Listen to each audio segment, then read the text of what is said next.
बनाने का संकल्प लेकर ये प्रयास शुरू किया था। शेखपुरा जहाँ हम रहते हैं, पहले रहते थे, अभी कहीं रहते हैं, वहाँ पर कमरे में कोई 20-25 महिलाएं, 2-3 बैठकें उनकी हुई और हम लोगों ने कहा कि हम लोगों को कोई महिला प्रकोष्ठ नहीं बनाना है, जल श्राद्ध में कोई महिला प्रकोष्ठ नहीं बनाना है। रैली में बस भर के महिला को लाकर स्टेज के सामने बैठाना नहीं है, हम लोग को महिला नेत्री बनानी है। वो महिलाएं जो नेतृत्व करना चाहती हैं। और उसका पहला पैरामीटर ये किया कि कम से कम 40 महिलाएं जरूर चुनाव जीतकर विधानसभा में पहुंचे। ये आज तक 75 साल के इतिहास में किसी दल ने 40 लोगों को, 40 महिलाओं को चुनाव लड़ने का अवसर बिहार में नहीं दिया। महिलाओं ने ये भी कहा, कई महिलाओं ने ये भी कहा भैया आधा हम लोग को मिलना चाहिए, किसी ने कहा भैया वह 1/3 मिलना चाहिए। लेकिन हमने आपको कहा है कि जो कहा है वो करेंगे। ऐसी बात नहीं करना चाहते हैं जो वादा न निभाया जा सके। तो सबसे बात विचार करके ये तय किया गया कि ज्यादा तो नहीं, लेकिन हर लोकसभा में एक सबसे काबिल महिला साथी को जरूर जल श्राद्ध चुनाव लड़ाएगा। तो 40 हो गया, बिहार में 40 लोकसभा है, लेकिन सिर्फ 40 आदमी के विधायक बनने से तो बात नहीं बनेगी। हर गांव में, घर में महिलाओं के बीच से कुछ सशक्त लोगों को खड़ा होना पड़ेगा। बिहार में जब हम 2 बरस पैदल चले तो सबसे ज्यादा कष्ट में अगर कोई दिखा तो महिलाएं दिखी। अगर आपका बच्चा नहीं पढ़ रहा है तो सबसे ज्यादा दिक्कत आप ही को है। अगर रोजगार नहीं मिल रहा है तो आपके घर के ही बच्चे, आपका भाई, आपका बेटा, पति बाहर जाता है। लोग बता रहे हैं कि प्रशांत किशोर घर परिवार छोड़कर 2-2.5 बरस से यहाँ बिहार में घूम रहे हैं।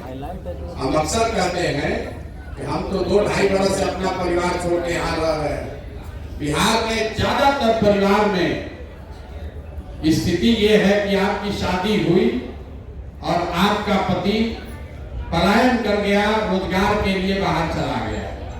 कोई छठ में घर में शादी विवाह पड़ा, छठ हुआ, दिवाली हुआ तो 10-15 दिन घर आता है, फिर सालों भर बाहर ही उसको रहना। देश के किसी भी हिस्से में सामान्य परिवारों में अगर पति साल भर बाहर रहे तो उसका शादी टूटिए जाना है। ये सिर्फ बिहार में ही संभव है कि महिलाएं 20-20 साल तक अपने पति के साथ उनको नहीं रहना।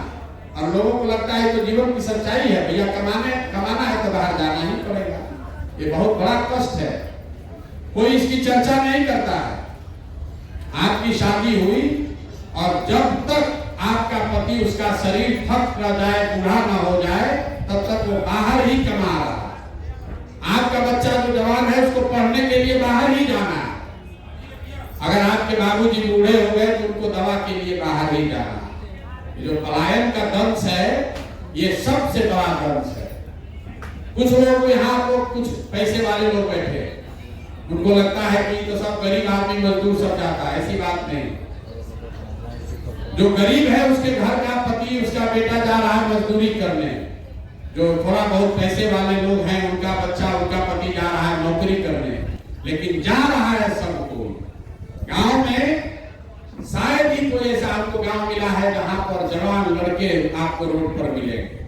अगर 100 लड़का गांव में है तो 10-15-20 को बचा है। चाहे वो पढ़ाई के लिए गया हो, रोजी रोजगार के लिए गया हो, दवाई के लिए गया हो, सबका लड़का बाहर जा रहा है। इसलिए जरूरत है महिलाओं को जागृत होने के लिए, खड़ा होने की। अगर बिहार में स्थिति परिवर्तन होगी तो सबसे बड़ा फायदा बिहार के महिलाओं को होगा, क्योंकि आप ही यहाँ रहते हैं। आपका पति तो फिर भी मान लीजिए कितना भी कष्ट है, बॉम्बे घूम कर आ रहा है, आपका पूरा जीवन यहीं पर बीत रहा है। यहाँ अगर बिजली नहीं थी तो आप ही को ढिमरी और ललटेन में रहना पड़ता था। बिजली आई तो सबसे बड़ा फायदा महिलाओं को हुआ। आपके घर में भी तो बिजली जल रही है, इसलिए व्यवस्था अगर सुधरेगा तो सबसे बड़ा उसमें आपकी सबसे बड़ी हिस्सेदारी है। आज एक समूह में आप यहाँ आए हैं, क्यों आए हैं? कि बहुत सारी महिलाओं ने कहा भैया हम लोग राजनीति तो करना चाहते हैं, समाज में निकलना चाहते हैं, लेकिन परिवार का वैसा सपोर्ट नहीं है। आपके घर में कोई पुरुष है, आपका बेटा है, भाई है, वो राजनीति करने जाता है, भले 10 वर्ष में उसका कुछ ना हो, फिर भी परिवार से उसको मदद मिलती है। कोई महिला अगर बाहर निकल रही है, आदमी द्वारा कहे घर का आटा गील कर रही हो, तो कोई जाने का जरूरत नहीं। इसलिए हमने आपको ये व्यवस्था बनाई है, अगर आपको राजनीति करनी है तो गाड़ी सुविधा हम आपको देते हैं। गाड़ी से सहेली के यहाँ भी जाइए, रिश्तेदार के यहाँ भी घूमिए, थोड़ा आपको आप मतलब बेवकूफ भी बनाइए, लेकिन महीना में 10-15 दिन में अगर ठीक से काम कर लीजिएगा तो जनसुराज का भी काम होगा, आपका भी काम होगा और समाज का भी होगा। अभी तक किसी दल ने इतना बड़ा रिसोर्स महिलाओं को नहीं दिया होगा। एक साथ 250 गाड़ी, आप पैसे की नहीं है, गाड़ी जो है वो आपके लिए मोबिलिटी है, आपकी स्वतंत्रता का हथियार है। घर में आप 4 घंटा अगर आपको गाड़ी मिली है, कोई घर से पूछने की जरूरत नहीं है कि काहे जा रहे हैं, 4 महीना बैठ कर आप जा सकती हैं। इसलिए 1000 महिलाओं को ये सुविधा हम लोग दे रहे हैं। 4-4 का समूह बनाइए, गाड़ी पर बैठिए और अपने समाज का नेतृत्व खुद कीजिए। 50% सीट यहाँ रिजर्व है पंचायती त्रिस्तरीय व्यवस्था में। 10 में 1-2 मुखिया ही ऐसी है, आप करते भैया हमारा पति नहीं करता, हम करते हैं। 10 में 8 आदमी उसका बेटा और उसका पति ही कर रहा है। जितना नया लड़का है कहता है 2 वर्ष से मुखिया है, उससे तुम्हारा तो उम्र नहीं, हम तो 33 साल के हो, 27 साल का माई है, चलाते तो हम ही नहीं दिया। ये स्थिति बदलना चाहिए और आपको साधन मिले, व्यवस्था मिले, सहयोग मिले। अगर आपके पीछे लोग खड़े हो, हाथ पकड़ लें, आप में से बहुत सारे ऐसे काबिल लोग हैं जो खुद से लड़कर आगे बढ़ सकते हैं। आपको किसी प्रकार की जरूरत नहीं है। आप इस व्यवस्था का लाभ उठाइए। चुनाव में कौन जीतेगा कौन हारेगा भाड़ में जाएगा। जनसुराज जीते हारे उससे प्रशांत किशोर के जीवन पर कोई फर्क नहीं पड़ने वाला।